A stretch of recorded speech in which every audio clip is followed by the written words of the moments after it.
Man, what's wrong with some people, y'all? Let me tell y'all what just happened to me, man. Just some random crazy shit. I'm at work, right, in my little office area, and I noticed on my peripheral vision that some kind of giant ass bug is getting kicked around by people. Cause there's a lot of giant bugs in Louisiana. So the bug got kicked into the main lobby. I guess as people was walking through there, it's like, what the hell? And they was kicking it. I'm like, damn, that's a big bug. So I go back in my little work area. But I noticed that somebody kicks the bug inside my office space. And I heard, it was a lady, I heard her talking, she was like, it looks like some kind of water bug. And I was like, what the fuck? Did that lady just kick that bug in here? Maybe she don't know I'm in here. Oh well. So I kicked the bug back out. Get out of my space. I don't want to see that thing. Look like a big roach. Then I hear the lady say, "You're back again?" Like she was surprised. You're back again? Oh my god. Then I see the bug sliding back into my area. I'm like, did this wench just kick this bug back in here? What the fuck? So I kicks it back out one more time. I'm pissed, I'm getting a little irritated at this point. I'm like, okay, now I know she's know there's somebody in here now. So the bug stays out there for a little while. I go back to my little job. Then this time she comes around and I'm still like in an area where I'm in plain sight. So she says, I'm gonna give this guy to you. And she slid him back in there in my area with her foot. Talking about, he looks like some kind of water bug again. She saying that. I don't give a fuck what kind of bug it is. I'm gonna give this guy to you. I say, it was so retarded. I said, that's not mine. What kind of reply was that? That's not mine. Of course it's not mine. But it was so retarded. The whole event was so strange. I couldn't think of nothing else to say. It's like she was trying to fight to put that bug in my workspace, and I just kept kicking it back. At this point, we like face to face, and she kicked it in, and I kicked it right back out, right next to her, and said, "That's not mine," in an irritated voice. Cause I'm like, what the fuck is wrong with this lady? I understand if you love animals, but what the hell? And then the crazy part was she was right by the door. Like this all happened. My office is like right by the door, so she could have just got the bug with her foot and kicked it outside the building. It's like some strange type of shit. You know those random life events that have you like, what the hell is wrong with this person? Anyway. Oh man. That's not the point of this video. I want to talk to y'all a little bit about my roots. Cause yeah, it's another Tekken video. And how much can you say about Tekken fighting action? You can see what's going on. I'm gonna tell y'all a story right quick about me growing up in the South United States. If you're not in the United States, I grew up in the Southern United States. And if you know about the history of the South and the United States, you know it's a lot of well, it's a lot of bad history in the Southern United States as far as slavery and relationship between blacks and whites. So I'm gonna talk a little bit about growing up as a black boy in the South, Louisiana. One of the main areas where slavery took place over here. I mean, if I go to my grandma's house, I can walk right down the road and I'll be in a cotton field, you know? It's like that.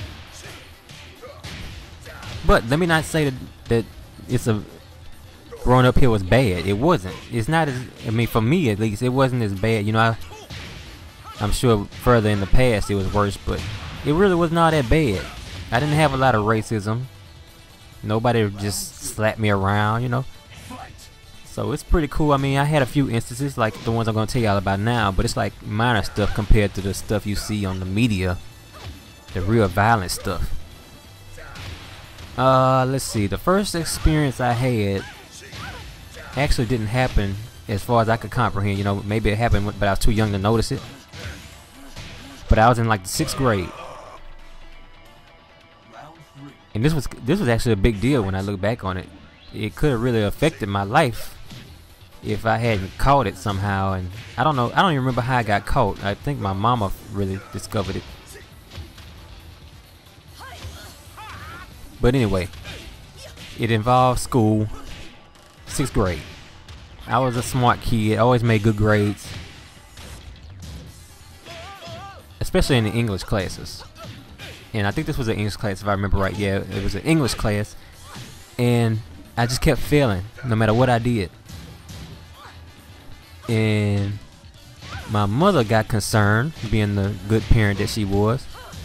I mean, she was like, "What the hell's going on with you?" I was like, "I don't know. I'm doing the work. I thought I knew the answers."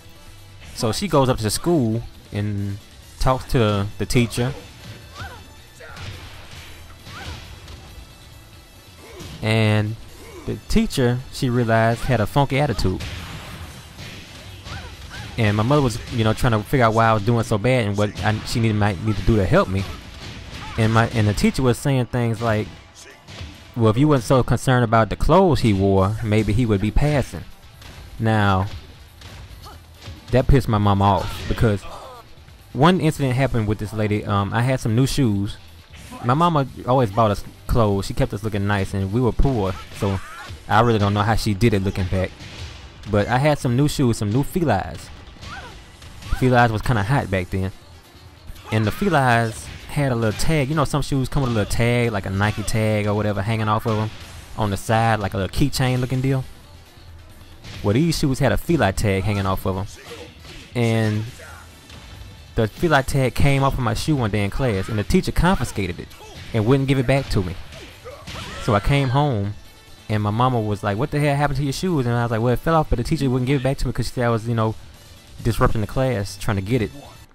I remember. That's what really made her go up to the school. That combined with me failing that class. So I guess she kind of, with her instinct, got a funny feeling about that class. So she talks to the teacher, and that's when the comment came out. First she talked about my grades, then that comment came out about the shoe incident. So then my mama goes to the principal, and my principal, I guess, looked at my test papers. She had the teacher pull them, so we could review them. My mama, I wasn't there. This happened while I was somewhere else at home, I guess. And my mama discovered that, and the principal discovered that the lady was falsifying my tests.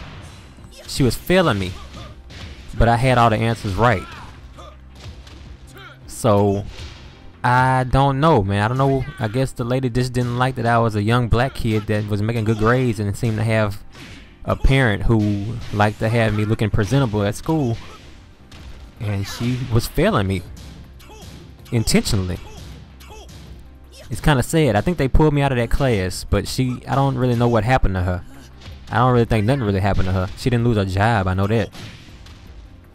So that's like, I guess, the #1 incident, the biggest incident in my life, which is good considering people have a lot worse stories of discrimination than that. She just didn't like the fact that I was intelligent,